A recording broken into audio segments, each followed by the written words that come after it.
अस्सलाम वालेकुम क्लास। आज हम पढ़ने जा रहे हैं वो है transformation, another procedure of reproduction या type of sexual contact in the bacteria. इसमें होता क्या है कि जो बैक्टीरिया है उसमें आप किसी भी फॉरेन एक्स्ट्रा सेलुलर एनवायरनमेंट से कोई डीएनए आता है, ठीक है, वो उसके प्लाज्मिड के साथ क्या करता है, इनकॉर्पोरेट कर जाता है। जब वो उसके प्लाज्मिड के साथ इनकॉर्पोरेट करता है देन आगे का प्रोसेस स्टार्ट करता है। और इस तरह के इसमें सबसे बेस्ट पॉसिबल वे है वो हॉरिजॉन्टल आपका जो जीन ट्रांसफ़र है, ठीक है। ये एक अलग से काफ़ी लंबा स्टेप है, ठीक है। ये मैंने जानबूझ के आपको एक्सप्लेन नहीं कर रही हूँ क्योंकि ये आपके कोर्स का पार्ट नहीं है। बस आपको इतना पता होना चाहिए कि ये हॉरिजॉन्टल जीन ट्रांसफ़र इसमें होती है। फिर भी अगर कोई जानना चाहता है तो I will explain in the next lecture, ठीक है।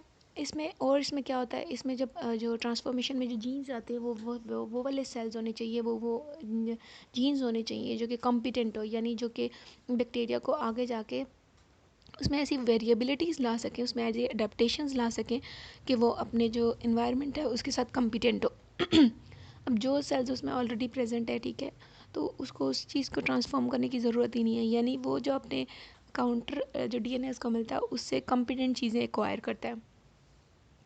इसमें आप देख सकते हैं डायग्राम में आपको ट्रांसफॉर्मेशन का प्रोसीजर नज़र आ रहा होगा। इसमें आप अगर नंबर 1 वाले पॉइंट की तरफ गौर करें तो देख सकते हैं आप कि डोनर डीएनए फ्रेगमेंट आता है किसी भी एक्सटर्नल सोर्स से, ठीक है, और वो आपके जो बैक्टीरियल सेल है उसमें इंटर कर जाता है। वहाँ पे बैक्टीरियल सेल में इंटर करने के बाद ये उसके जो होस्ट है, ठीक है, ये जो डीएनए अपने होस्ट यानी बैक्टीरिया के प्लाज्मिड के साथ इनकॉर्पोरेट कर जाता है, ठीक है, उसके डीएनए के साथ इनकॉर्पोरेट करता है। अब यहाँ से दो तरह के प्रोसीजर होते हैं, एक होती है सक्सेसफुल ट्रांसफॉर्मेशन और एक होती है अनसक्सेसफुल ट्रांसफॉर्मेशन। अगर सक्सेसफुली वो उसके अंदर ट्रांसफॉर्म होता है तो आपको नज़र आ रहा होगा डोनर डीएनए प्लाज्मिड के अंदर इनकॉर्पोरेट किया हुआ है, और जैसे ही वो इनकॉर्पोरेट करेगा इससे आगे वो नेक्स्ट अपना प्रोसीजर स्टार्ट कर देगा, यानी इन्हीं के इसका हिस्सा बन के आगे की रेप्लिकेशन का प्रोसीजर होगा, और इस तरह जो आपका बैक्टीरिया है वो जेनेटिकली कम्पिटेंट बैक्टीरिया बन जाएगा।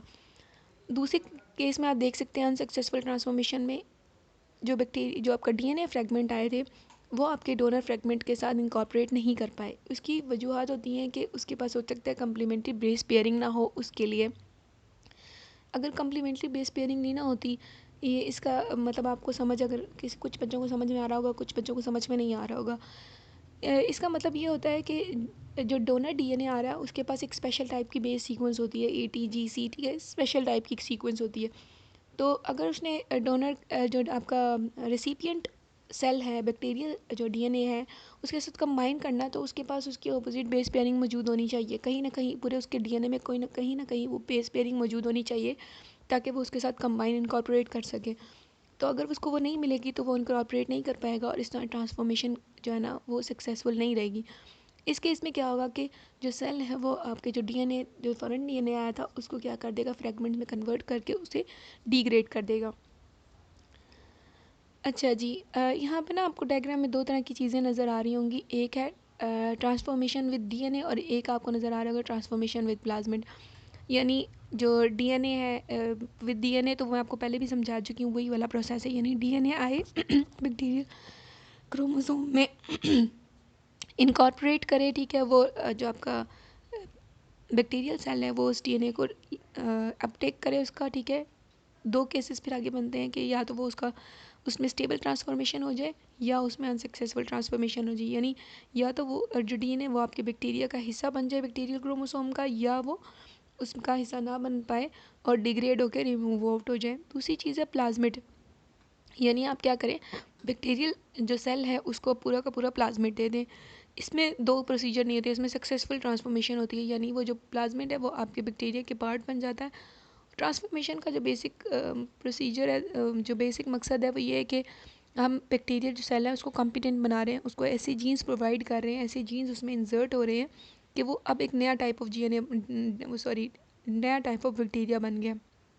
जैसे कि आप देख सकते हैं प्लाज्मिड वाले में कि एक बैक्टीरिया था, उसके पास सिर्फ एक क्रोमोसोम था, ठीक है, वो इतना कॉम्पिटेंट नहीं है कि वो अपना सर्वाइवल रेट बढ़ा सके। जब उसको एक नया किस्म का एक प्लाज्मिड मिल गया जिसमें और जीन्स हैं, ठीक है, जो किसी स्पेसिफिक प्रॉपर्टीज़ के लिए हैं, तो वो इसमें आप देख सकते हैं कि अब जो ट्रांसफॉर्मेशन के बाद बैक्टीरिया आया है उसमें 2 टाइप का जेनेटिक मटेरियल है, तो ये more competent bacteria as compare to the first one. ठीक है।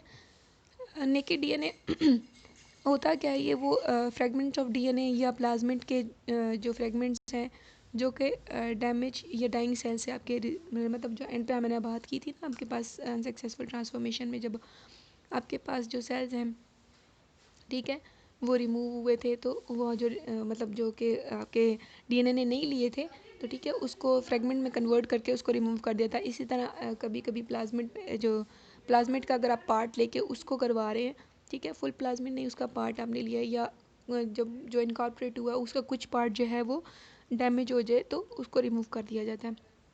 या वो जो डीएनए जो कि आपका रिसिपिएंट सेल लेता है, ठीक है, मतलब वो जो बैक्टीरिया था वो लेता है और उसको रिकम्बिनेंट बना के एक नया जीनोम क्रिएट करता है। इस तरह के जो डीएनए इसको हम बोलते हैं नेकी डीएनए। तो ये थी आपकी ट्रांसफॉर्मेशन। ओके बच्चे।